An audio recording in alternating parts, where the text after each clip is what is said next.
Top quality और consistent performance के लिए सिर्फ सिल्वर पंप्स एंड मोटर्स, नाम याद रखना। વડોદરાને આપણે સૌ સંસ્કારી નગરી તરીકે ઓળખીએ છીએ, પરંતુ વડોદરા મહાનગરપાલિકાના સત્તાધીશો જાણે સંસ્કાર ગુમાવી બેઠા હોય તેવું લાગે છે।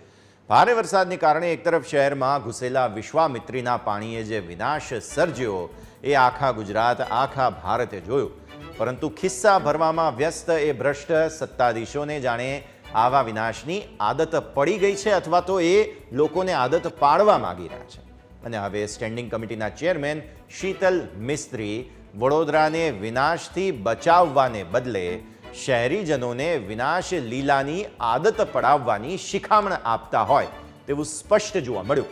અને એટલા માટે જ વાત સંસ્કારી નગરીના અસંસ્કારી નેતાઓની કરવી છે, જે નફ્ફટ બનીને કહી રહ્યા છે કે પૂર તો આવતું રહેશે, પૂરથી બચવા માટે દોરડા અને ટ્યુબ વસાવી લો અને આવી સ્થિતિમાં જીવતા શીખી લો।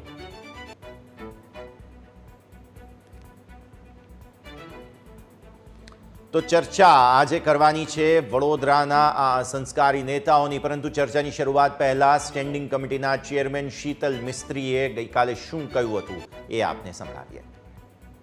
ક્લાઇમેટ ચેન્જના લીધે જે હેવી વરસાદ પડતો હોય છે એમાં નાગરિકોએ પણ ફક્ત તંત્ર પર આક્ષેપ મૂકવાના બદલે થોડું આપણે પણ તૈયારી કરીએ, જેથી કરીને આપણે પણ સેફ રહીએ। એ ઘરમાં એકાદ ટ્યુબ રાખીએ કે સોસાયટી, મોટી સોસાયટી હોય તે તરત આપવાની વ્યવસ્થા કરે કે ઇમરજન્સી લાઇટ રાખે કે દોરડા રાખે। તો જ્યાં સુધી આ પ્રોજેક્ટ ના થાય ત્યાં સુધી આપણે પણ આ હેવી વરસાદ જોડે લેતા શીખવું પડશે અને કોર્પોરેશને પણ ડિઝાસ્ટર પ્રિપેરનેસ માટે તમામ તૈયારી કરવી પડે અને એના માટે સપોર્ટિંગ। તો વડોદરાના આ સ્ટેન્ડિંગ કમિટીના ચેરમેન શીતલભાઈ મિસ્ત્રીએ શું કહ્યું તે તમે સાંભળ્યું। કહે છે કે પૂર વગેરેની સ્થિતિમાં દોરડા અને ટ્યુબ વસાવવા જોઈએ, જેથી પૂરની સ્થિતિથી બચી શકાય, પરંતુ જે જવાબદાર નેતા છે તે એ સ્વીકારવા તૈયાર નથી કે તેમની તરફથી જે કાર્યવાહી થવી જોઈતી હતી તે ન થઈ, તેમની તરફથી વિશ્વામિત્રીના પાણી ગામમાં, ઘરમાં ના ઘૂસી જાય તે માટેનું કામકાજ જે કરવાનું હતું તે ન થયું, જેના કારણે આવી સ્થિતિનું નિર્માણ થયું છે।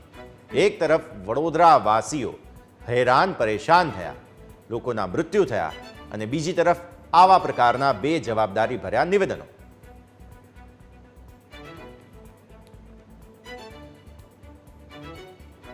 સંવાદદાતા અંકિત ગોંસીકર અત્યારે આપણી સાથે જોડાઈ રહ્યા છે વડોદરાથી, સાથે સાથે ખાસ નેતા વિપક્ષ આપણી સાથે જોડાઈ રહ્યા છે અમીબેન, તમે ખાસ ઓપોઝિશનનું સમગ્ર વડોદરાનું જે કહેવાય આગેવાની કરો છો, અને વડોદરાની જે સ્થિતિનું નિર્માણ થયું છે અને જે પ્રકારે નિવેદનબાજી ચાલી રહી છે, સૌથી પહેલાં તો ગઈકાલે પણ તમે જે પ્રતિક્રિયાઓ આપી હતી અને આજે પણ આ જે સમગ્ર મુદ્દો જે છે તે સતત વડોદરાવાસીઓને હેરાન પરેશાન કરી રહ્યો છે, પહેલાં તો તમારી પહેલી પ્રતિક્રિયા એના સાથે જ ચર્ચાની શરૂઆત કરીએ અમીબેન, કે વડોદરાવાસીઓ એક તરફ આ રીતે હેરાન પરેશાન થાય, લોકોના જીવનની જે મૂડી છે તે આ રીતે પાયમાલ થતી હોય, અને બીજી તરફ આવા બે જવાબદારી ભર્યા નિવેદનો કેટલા યોગ્ય? અમીબેન। જી, આપની વાત સાચી છે। એક બાજુ વડોદરા શહેરમાં લગભગ 25,000 કરોડથી વધુનું નુકસાન થયું છે અને વડોદરામાં અવારનવાર પૂર આવે છે। છેલ્લા 30 વર્ષના ભારતીય જનતા પાર્ટીના શાસનમાં 15 વખત પૂર આવ્યું છે। તો આ પૂર માટે કોઈ હાર્ડકોર સ્ટેપ લેવાની જગ્યાએ જો આવા નિવેદનો કરવામાં આવે તો વડોદરાના નાગરિકોએ ચોક્કસ ચેતવાની જરૂર છે, કારણ કે એક બાજુ કોર્પોરેશન બેફામ રીતે બાંધકામ પરવાનગીઓ આપે છે, નદીની કોતરો પૂરે છે, ખૂબ ભ્રષ્ટાચાર થાય છે, ટાઉન પ્લાનિંગના તમામ નિયમો એડે મૂકીને બાંધકામ પરવાનગીઓ અપાતી હોય છે। વડોદરાના તળાવો પુરાઈ ગયા, વડોદરાના કાંસો નાના થઈ ગયા, વડોદરાની વિશ્વામિત્રી નદી નાની થઈ ગઈ, અને આટલું ઓછું હોય તો હજી બી ભ્રષ્ટાચાર કરીને 3 લાખ ચોરસ મીટર જગ્યા રાજ્ય સરકારના દબાણથી ઝોન ફેર કરી અને એનામાં બાંધકામ થવાની જઈ રહ્યું છે। આવા ભ્રષ્ટાચારો ચાલુ છે ને બીજી બાજુ મુખ્યમંત્રી આવીને સુફિયાણી વાતો કરે છે કે અમે વડોદરામાંથી તમામ દબાણો દૂર કરીશું। જો દબાણ દૂર કરવાના હોય તો આ નવા બાંધકામની પરવાનગીઓ વિશ્વામિત્રી કિનારે કેમ આપવામાં આવી રહી છે? અને વિશ્વામિત્રી તો ઠીક, આજુબાજુના તલાવ ને કોતરો ને આખી રિવર બોડીની જે એનજીટીના આદેશ પછી બી તમે દબાણો દૂર નથી કર્યા, એ કેમ નથી કરતા? જ્યારે આવી સલાહ સત્તા પક્ષના સત્તાધીશો આપતા હોય ભારતીય જનતા પાર્ટીના નેતાઓ આપતા હોય ત્યારે છેલ્લા 30 વર્ષના જે બી મેયર, સ્ટેન્ડિંગ ચેરમેન અને તમામ પદાધિકારીઓ છે, આ તમામની જવાબદારી છે. કારણ કે બધાએ ભેગા થઈને વર્ષો સુધી વિશ્વામિત્રીમાં પુરાણ થવા દીધા છે, તલાવોમાં પુરાણ થવા દીધા છે અને આ ખાડા કાન કર્યા છે.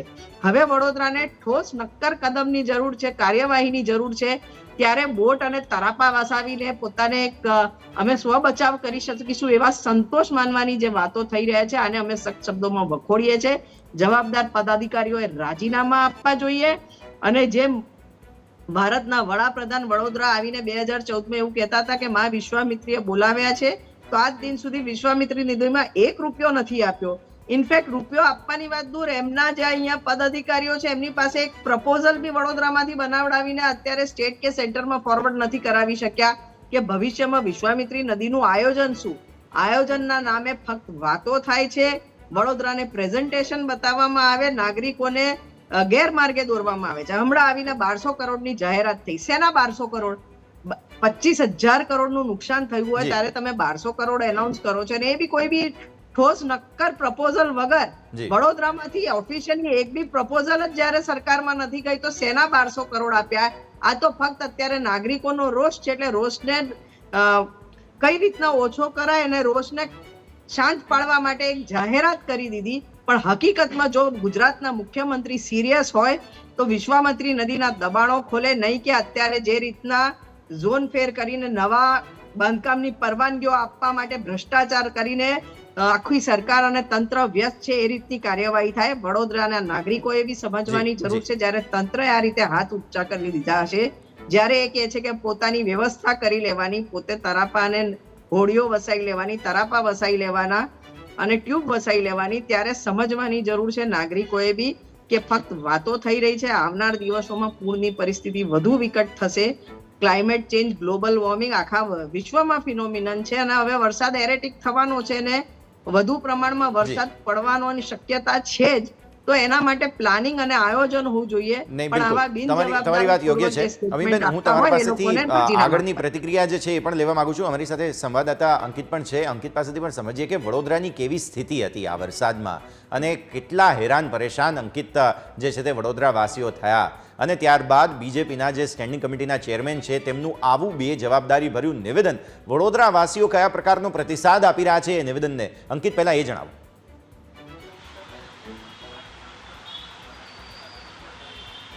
હા જી બિલકુલ, તમને જણાવી દઉં કે 2024નું જે પૂર આવ્યું તે પૂર જે છે તે અત્યાર સુધીના જે પૂર આવ્યા તેની અંદર સૌથી વધારે ભયાનક સાબિત થઈ ગયું છે. તેના કારણે જે લોકો છે તેની અંદર ભારે રોષ જોવા મળ્યો હતો. જ્યારે પાણી ઓસર્યા બાદ જે ભાજપના કાઉન્સિલરો છે, ધારાસભ્યો છે, જે લોકોને મળવા ગયા ત્યાં આગળ પણ એમનો રોષ જે છે સ્પષ્ટપણે એમના પર ઠાલવ્યો હતો. અને હાલ આપ જોઈ રહ્યા કે ગઈકાલે સ્ટેન્ડિંગ કમિટીના ચેરમેન શીતલ મિસ્ત્રી છે, તેમને એવું કીધું કે ક્લાઇમેક્સ ચેન્જ થાય છે, ભારે વરસાદ સાથે રહેવાની તમારે આદત પાડી દેવી જોઈએ, તમારે એક ટ્યુબ વસાઈ લેવી જોઈએ અને મોટી સોસાયટીઓ ત્યાં આગળ તરાપા પણ વસાઈ લેવા જોઈએ. પરંતુ વાત એ છે કે આ જે સ્ટેટમેન્ટ છે તેના કારણે તેઓ હવે ફરી વિવાદમાં આવ્યા છે. અને સવારે જ્યારે ન્યૂઝ કેપિટલે તેમની સાથે વાત કરવાનો પ્રયત્ન કર્યો ત્યારે એમણે સ્પષ્ટીકરણ કર્યું હતું કે મારા આ વિષય પર કોઈ પણ પ્રકારનું જે છે તે કોઈ ખુલાસો આપવો નથી. પરંતુ હાલ અહીંયા આગળ એક સામાજિક કાર્યકરો છે, તેઓ અહીંયા આગળ જે શીતલ મિસ્ત્રીએ નિવેદન કર્યું કે હવે તમારે ટ્યુબ વસાઈ લેવાની, દોરડા વસાઈ લેવાના, એ લઈને અહીંયા આગળ વડોદરા મહાનગર પાલિકાની કચેરી પર પહોંચ્યા છે. સામાજિક કાર્યકર્તાઓ હવે જે શીતલ મિસ્ત્રીનું જે સ્ટેટમેન્ટ છે તેનો વિરોધ કરી રહ્યા છે. આપણે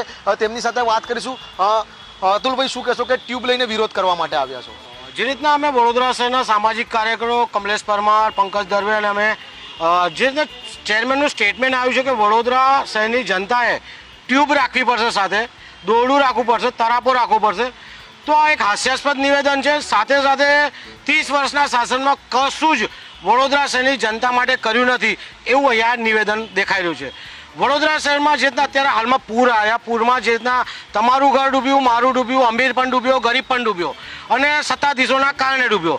તો આમની જવાબદારી પહેલી એ છે કે વડોદરા શહેરની પવિત્ર વિશ્વામિત્રી નદી જે છે એમાં જે રીતના દબાણો થયા છે, જે રીતના કચરો નાખીને, ગેબ્રિજ નાખીને કર્યા છે, અને સૌથી મોટા દબાણો જે રીતના માલે તો જ્યારે બિલ્ડરો કર્યા છે, અગોરા મોલ આખું દબાઈ દીધું છે, સાથે સયાજી હોટલ બની ગઈ છે, બીજી બાજુ ગેબ્રિજ નાખીને નદીને નાડું કરી દીધું છે, પવિત્ર વિશ્વામિત્રી નદીને ગંદી ગોબરી કરી દીધી છે. તો આ તમામ વસ્તુને દૂર કરવાની છે. 1800-1200 કરોડ રૂપિયા આવવાના છે તો ત્યાં કામ કરવાનું છે. છે, પરંતુ જનતાને કહી રહ્યા છે કે દોરડું રાખો, તરાપો રાખો, ટ્યુબ રાખો. એટલે ક્યાંક આ એમના દિલની વાત બહાર આવી છે. અમારી વડોદરા શહેરની જનતાને વિનંતી છે